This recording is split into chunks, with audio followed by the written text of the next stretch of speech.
네, 직격 토론 책임져 주시는 이재호 전 의원 그리고 박지훈 변호사 두 분 어서 오세요. 예, 안녕하세요. 네, 오늘은 박지훈 변호사가 네. 먼저 선공을 펼치시는 걸로. 알겠습니다. 그동안에 이재호 전 의원이 계속 선공을 펼치셨으니까. 예. 네.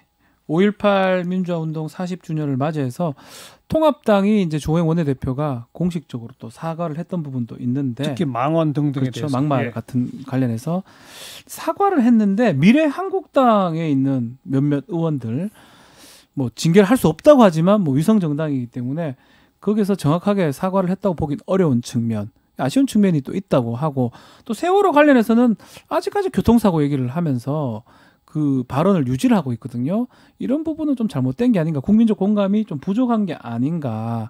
그래서 일부 뭐 괜찮은 부분도 있지만 100% 이렇게 만족할 수 있는 그런 어떤 발언은 아니다 이렇게 생각이 좀 들어요. 오늘 네, 이재호 대표님. 5.18 관련 사과가 진정성이 없다, 부족하다. 그것도 좀 더 좀 했으면 하는 마음과 세월호 얘기도 좀 해봤으면 좋겠다. 세월호는 왜 사과 같은 거 안 하느냐? 하는지. 예.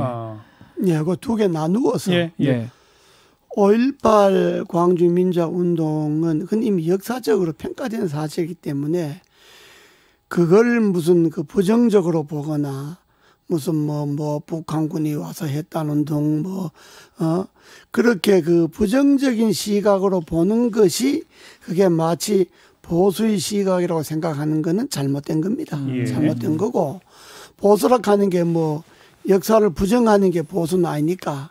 그렇기 때문에 5.18 문제에 대해서 그동안에 그 당에서 그 문제에 대해서 왜곡하거나 폄하한 그런 발언들이 있었다면 그건 마땅히 당이 사과를 하는 것이 맞죠. 예. 그건 맞고, 또 그렇게 역사를 자꾸 부정하면 미래가 없잖아요. 보수가 그래서 지금 욕을 먹는 거예요.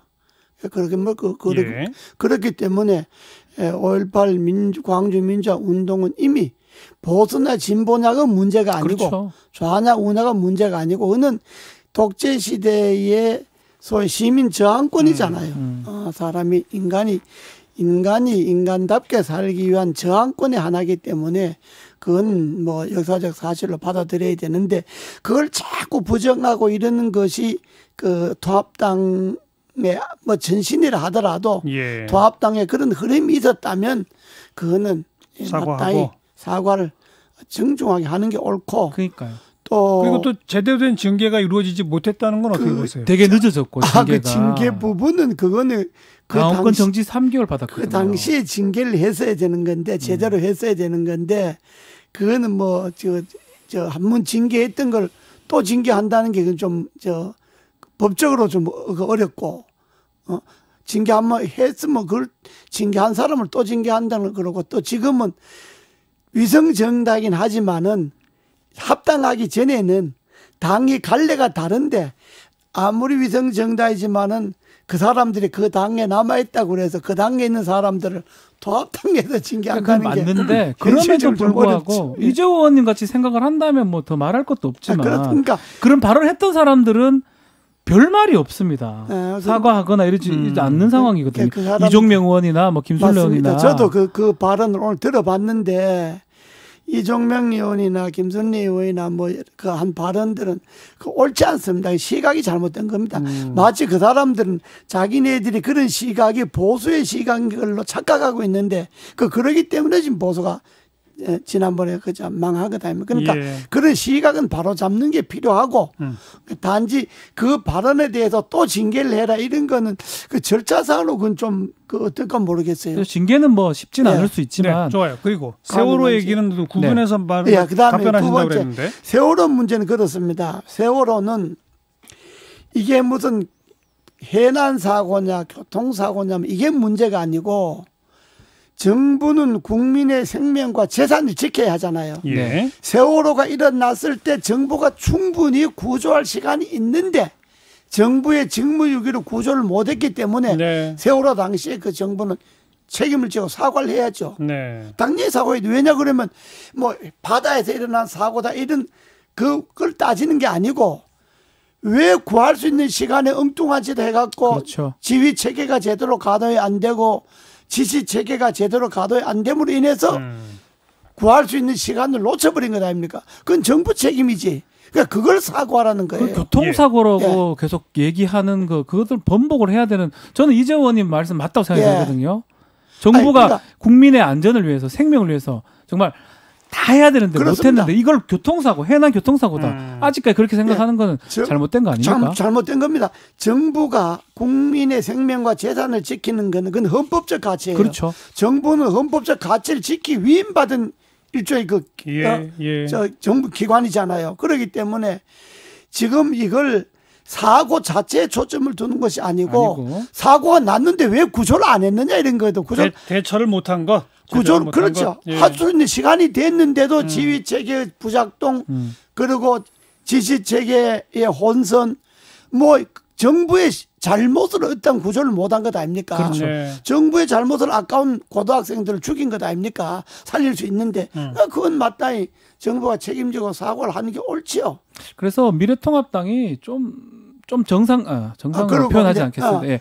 좀 잘 되려면 이런 사과할 부분은 그렇습니다. 확실히 사과하고 나오면 그리고 좋겠습니다. 그것도 5.1 광주 5.18 광주민주화 운동과 마찬가지로 네. 마치 세월호 문제를 의도적으로 그걸 뭐 자꾸 왜곡하거나 그 바다에서 일어난 뭐 해난 사고다 교통 사고다 뭐 이렇게 말하는 것이 그게 보수의 흐름으로 생각하는데 네. 그렇지 않아요. 아니다. 그건 예. 잘못된 보수예요.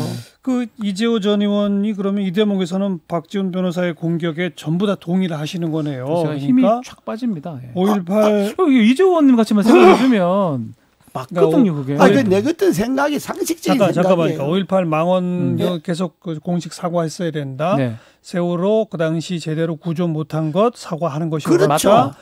네. 더 한 걸음만 더 나가서 이제 형사처벌도 가능하도록 역사 왜곡 처벌법을 제정하자, 새롭게 만들어보자라는 의견이 있지 않습니까? 5.18 관련 법률이 있죠. 그러니까 독일의 반나치법과 유사하게 예. 역사 왜곡 발언을 공개적으로 하게 되면 형사처벌이 가능하도록 새로운 법을 만들어보자라는 움직임은 어떻게 생각하세요? 그건 그렇습니다. 우리가 일제 때 친일 부역자 처벌법이라든지 반민족자 처벌법을 처음에 만들었잖아요. 예. 그 자체가 지금 말하는 역사 왜곡 처벌법이거든. 예?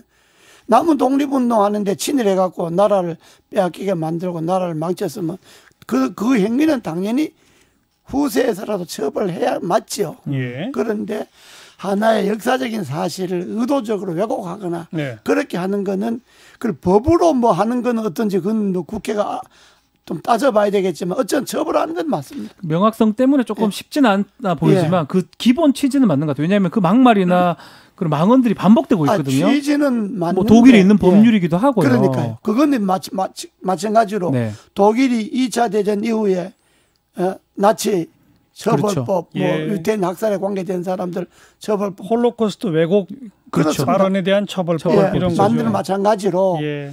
그걸 실제적으로 법리상 그걸 어떻게 해야 될지는 모르겠지만은 기본 틀은 찬성하신다. 역사를 왜곡하는 거는 나라의 발전을 저해하는 거니까 처벌이 뭐 필요하다. 그런 거기도 동의하시는 거고. 그런 정신은 필요합니다. 한 걸음 더 나가서 개헌을 하게 된다면 헌법 전문에 5.18 민주화 운동이 담겨야 한다. 문재인 대통령이 밝힌 의견이거든요. 예. 그건 어떻게 생각하세요? 그거는 이렇습니다. 우리가 지금 있는 헌법 전문에 4.19 그 민주 이념을 개성해야 된다는 게 헌법 전문에 있잖아요. 네. 4.19 민주혁명의 그 정신이 이어진 것이 5.18 민주화 운동이잖아요. 예. 4.19 민주 이념이라고 하는 것이 독재에 저항하고 시민이 저항권이잖아요. 그렇죠. 부정에 대한 불의에 대한 시민의 저항권이기 때문에 예. 광주 민주화 운동도 불의에 대한 시민의 저항권으로 봐야죠. 예. 그러니까 그 정신이 이어가는 건 전 맞다고 봅니다. 예. 다만 개헌을 할 때 예. 여야 간의 협상을 통해서 어떻게 그 자구화할지는 그거는 이제 그 개헌 그 위원회에서 따져봐야 되겠지만은 그러나 그 4.19 정신을 이어간다고 하는 건 난 그건 맞다고 봅니다. 박준호 어떻게 보세요? 저는 그렇게 생각합니다. 우리 3.1 운동, 대한민국 임시정부의 법통을 계승하고 4.19 의거, 혁명이라고 표현하고 사실은 굵직굵직한 우리 근대사 중요한 내용을 헌법 조문에 다 담았거든요. 5.18을 넣는 건 너무나 당연하다는 생각이 듭니다. 다만 말씀처럼 이 헌법 개정하려면 상당한 의원 수가 필요하고 그 예.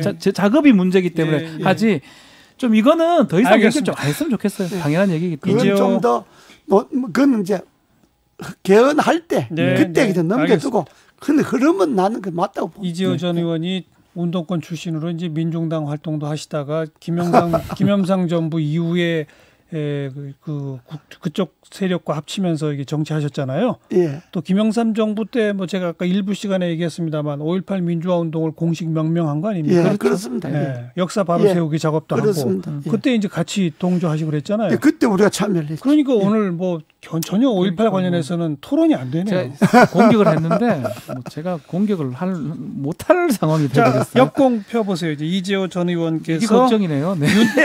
윤미향 당선인 관련해서 이제 공세를 펼치시겠답니다.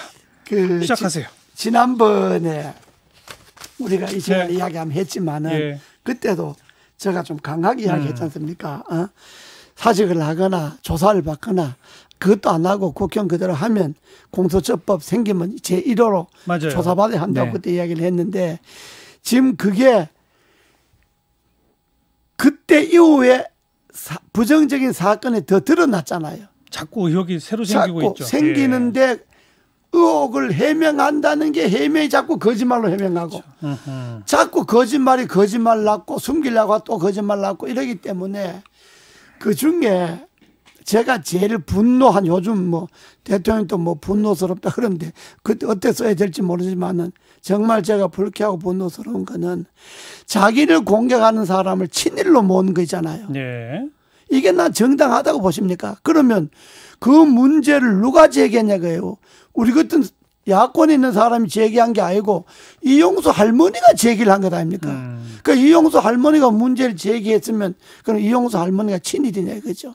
근데 그걸 그렇게 몰고 가는 게 그게 그 사람들의 윤미향 그 당선자 같은 사람들이 진짜 인식이 그렇다면 정말 문제예요. 그건. 박지원 변호사. 어떻게 권세가 생각하세요? 상당히 세진 거는 사실이에요. 뭐 이거 조국 사태하고 얘기하기는 좀 그렇지만 조국의 마음을 알 것 같다. 뭐 이런 말도 윤미향 당선자가 한 적이 있거든요. 예. 그래서 상당히 파상적으로 뭐 언론, 보수 언론, 뭐 많은 언론에서도 뭐 이렇게 얘기를 많이 다루고 있고 예. 또 급기야는 뭐 배임죄로 지금 고발이 된 그런 상황이긴 한데 막 그런 의도에서 이 정의연에 활동하고 이때까지 30년 이상 해왔던 그 가치 부분하고 이번 회계 부분하고 계속 그 혼돈해서 자꾸 공격해 오니까 아마 윤미향 당선자 입장에서 부담감을 느껴서 그런 말을 했을 수도 있다고 생각이 드는데 뭐 그 부분이 맞다고 저는 절대로 얘기는 하지 않겠습니다. 근데 다만 공격 자체가 좀 구분을 해줘야 되거든요. 회계 네. 부정, 바로 부정이면 그거죠. 부정, 지금 배임이면 배임. 지금 너무 합쳐서 그렇습니다. 정의연 자체를 예. 공격해버리니까. 지금 정의연의 활동이나 네. 정대의 활동을 지금 문제 삼는 게 없잖아요. 그 활동이 무슨 잘못됐다든지 활동이 무슨 뭐 정의에 위반된다든지 이런 걸 지금 문제 삼는 게 아니잖아요. 그 활동대로 존중받아야 하고 예. 우리가 시민단체의 활동이나 시민운동가들 존경하는 이유가 그들이 정말로 헌신적으로 양심적으로 운동하기 때문에 존경하는 거잖아요. 그리고 기부금도 하고 돈도 주잖아요. 그런데 윤미향 씨 문제는 그걸 팔아갖고 회계 부정이 있다 이 말 아닙니까? 돈을 어떻게 썼는지 그것이 불투명하니까 그걸 밝히라고 하는 건데 이 사람은 자기 돈 불투명하게 쓴 것을 덮기 위해서 정치적으로 자기 공격하는 걸 친일로 mon다든지 그걸 자꾸 뭐 야당이 음모로 mon다든지 이렇게 모니까 문제가 예. 점점 커져버리는 거예요. 네. 그러니까 회계 문제 지적을 왜 친이라고 하느냐? 그러니까 우리가 주장하는 거는 박근혜 답변해 보세요. 당신 회계 자체는 지금 거의 다 뭐 조금 부실한 부분들은 있어 보입니다. 그렇지만 법적으로 문제가 된다면 그 부분 지난번에 제가 얘기를 했지만 처벌을 받아야 될 부분이고 마찬가지로 지금 배임죄도 지금 올라가 예, 있어요. 예. 배임죄는 뭐 지금 쉼터 관련해서 지금 고발된 게 고발됐죠. 8건인가 돼요. 엄청 지금. 오늘 예. 배임죄 고발이 그러니까. 됐는데 그 부분은 그 부분대로 처리가 돼야 될 것 같아요. 그러니까 근데 이재호 대표님 말씀처럼 이 활동에 대해서 말을 안 하는 것처럼 보이지만 제가 받아들이기에는 뭔가 활동 자체를 그냥 이 정의연의 활동 자체를 잘못된 것처럼 얘기하는 그러지 측면도 않아요. 있는 거거든요. 활동 자체를 잘못됐다고 이야기하는 건 없고 그 활동을 정당성을 갖고 회계 부정을 덮으려고 하기 때문에 그 활동이 오히려 폄하가 되는 거예요. 그렇죠. 바로 그런 점이고 그러고 그 정연 활동에도 아니 이게 상식적으로 판단해야 하잖아요. 네. 집을 사는데 시가보다 비싸게 주고 사갖고 팔 때는 시가보다 싸게 팔고 그 해명을 한다는 게 또 뭐 자기 아파트 팔아서 했다 했는데 몇 시간 뒤에 아파트 판 게 아니고 무슨 뭐 빌려서 뭐 했다는 그 뭐 아파트권하고 쉼터권은 좀 별개입니다. 별개죠. 그러니까. 예. 근데 그것도 쉼터권도 정의연 정의연이 정대 후신이잖아요. 예, 그 예. 윤미향 당선자가 관계할 때 일이잖아요. 물론요. 예. 그러니까 지금 회계부정이라고 하는 것이 정의연 당시의 회계부정만 아니라 결국 부인 하다 보니 이자 거슬러 올라가서 그까지 나오잖아요. 그러니까 네. 지금 한간에서는 뭐라 그러는 윤미향 그 당선자를 보고 제2의 조국이다. 조국 사태하고 판박이다. 자꾸 거짓말하고 하다 보니까 일이 점점 커져가잖아요. 그러니까 자, 박지원 변호사 얘기 좀 뭐 들어보죠. 왜 그렇게 하냐 이거지. 조국하고는 뭐 달리 봐야 될 것 같고, 근데 일단은 그런 부분은 뭐 저도 사실 좀 납득이 좀 어려워요. 뭐 납득을 되게 좀 얘기를 해야 될 것 같아요. 예컨대 마포 쪽에 쉼터를 하려고 했는데 비싸서 예, 못 사고. 현대중공업에서 한 10억 정도를 한다 그랬는데 비싸서 못 사니까 안성에 내려가서 7억이나 8억 정도로 예. 한다. 이게 어떻게 설명이 가능할지 저도 잘 모르겠습니다. 예. 설명을 해주려고 해도 설명이 좀 안 되는 부분이고 말씀대로 그 이후에 또 저가에 또 판매가 되는 그런 상황도 있고, 그래서 그 부분은 윤미향 당선자나 아니면 그 당시에 그 관계자가 뭐 좀 정확하게 좀 얘기할 필요는 있어 보입니다.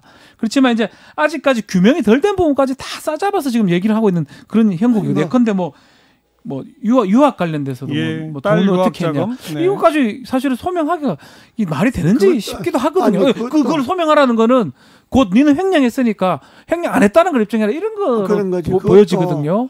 그것도 소멸해야 되는 게 자기가 그 남편 보상금 받아서 했다 네. 했는데 네. 유학 간 시점은 2016년이고 남편 보상금 받은 시점은 2018년이란 말이에요.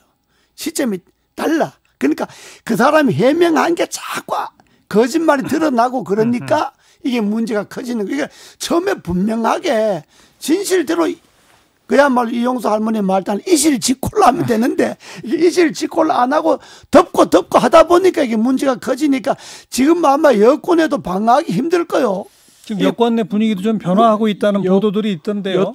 여권 역시 뭐 일단은 회계 부분이나 이런 부분들은 좀 정확하게 다시 한번 봐보자, 또 입장을 들어보자고 하는데, 여권은 사실은 계속적으로 이게 지금 해명, 저 역시 지금 좀 편을 들어주고 반박을 해주려고 하는데 마땅하게 할 수 있는 방법이 잘 없습니다. 자료나 근거가 없죠. 본인이 제출을 예. 해야 되고 본인이 해명을 해야 될 부분인데요. 예. 남들이 해줄 수도 없는 부분이고요. 납득할 수 없던 부분은 납득을 시켜야 됩니다. 그리고 지금 이게 뭐 겉으로 안 드러나서 모르겠지만 드러난 이상 그 부분 하나하나 얘기가 돼야 되는데, 지금 말씀하신 거 얘기할 때마다 자꾸 뭐가 틀려요. 그런 부분들이 참 아쉽습니다. 안타깝고요. 그게 기본적으로 이 사람이 아주 우리가 그 나와서 이야기하는 거 보면 아주 오만한 거예요. 아주 자기 자세가 내가 30년간 그 어려울 때 이렇게 좋은 일 하고 이렇게 해왔는데 그까지 그 회계부정이 있는 거 내가 해명하면 그거 갖고 나를 이렇게 몰아붙일 수 있느냐, 내가 그동안에 잘 했는 거 이건 왜 인정 안 해주냐, 여기에 딱 빠져 있는 거예요. 내가 볼 때는 시민운동가는 그러면 안 되거든. 우리가 무슨 자기 활동을 잘못했다고 욕하는 게 아니라 회계부정을, 시민운동가 생명의 도덕성과 청렴성인데 네. 그 투명하게 돈 문제에 대해서 분명히 밝히면 누가 욕할 사람이 있겠어요? 그거는 안 뭐 그래요? 저도 마찬가지로 공감을 하고요. 그 부분은 피해갈 수가 없습니다. 당 차원에서도 공식적인 조치에 들어갈 가능성이 있나요? 당 차원의 무슨 진상조사 내지는 징계위 회부 뭐 등등의 가능성이 열려 있나요? 징계의 사안은 아니라고 봅니다. 일단 진상조사를 거쳐서 뭐 한다면 이제 예. 가능성은 있는데, 일단 검찰 조사도 지금 진행돼야 될 상황이고, 제일 중요한 거는 윤미향 당선자가 좀 정확하게 좀 설명이 좀 돼야 되지 않을까. 그게 계속적으로 이렇게 안 맞게 그러니까, 지금 얘기가 된다면 당에서도 말씀하신 것처럼 정확하게 설명이 된다면 더 이상 논란이 없겠지만 그렇죠. 그러니까 설명이 안 된다면 당에서 나설 가능성이 있느냐 이런 거죠. 자진 사퇴를 가능성도 시킬- 있을 것 같아요. 예. 양정숙 당선자 부분하고 그러니까 양정숙 비슷하게 당선자의 볼 가능성도 경우는 있다고 봅니다. 전격적으로 제명 조치 제명됐잖아요. 했지 않습니까? 제명됐고 그러니까 그럴 윤미향 가능성도 배제할 수는 없을 것 담당자가 같아요. 자꾸 말이 틀리고 바꾼 이유는 진실을 숨기려고 하기 때문에 그런 거예요. 그 진실이 드러나면 자기인데 아픈 약점이 되기 때문에 그걸 숨기려고 하고 국회의원 당선이라고 하는 저걸 안 놓으려고 하는 거예요. 그러니까 자꾸 갈 때까지 거짓말 해보는 거예요. 끝날 때까지. 그러니까 그러면 안 되고 지금이라도 당선자 딱 내려놓고 수사 딱 받고 그래야 사람들이 아 역시 시민운동한 사람들 다르다 이렇게 존경할 거 아니에요. 한편으로는 편을 좀 들어주자면 편 들 것도 없어. 재단법인을 예전에 하면서 좀 회계나 이 세무 같은 그런 것들을 명확하게 못했던 부분들이 좀 있는 것 같긴 해요. 그 부분을 지금의 많은 시간이 지난 후에 하기가 쉽지가 않기도 하고요. 일단 오늘 여기까지. 물론 이재호 전 의원께서는 명백히 사실이 아닌데 거짓말을 자꾸 덮으려고 한다라고 단정하고 이제 말씀을 펴신 건데 그렇습니다. 아직 이제 박지원 그거는 변호사는 정해진 게 없습니다. 그거까지는 조금 더 두고 봐야 봅시다. 됩니다. 여긴 거고요. 지금까지 드러난 사실만 보고 그렇다면 앞으로 뭐 어떻게 발전될지 모르겠는데 이재호 전 의원, 박지원 변호사 두 분 오늘 여기까지 수고하셨습니다. 감사합니다. 감사합니다.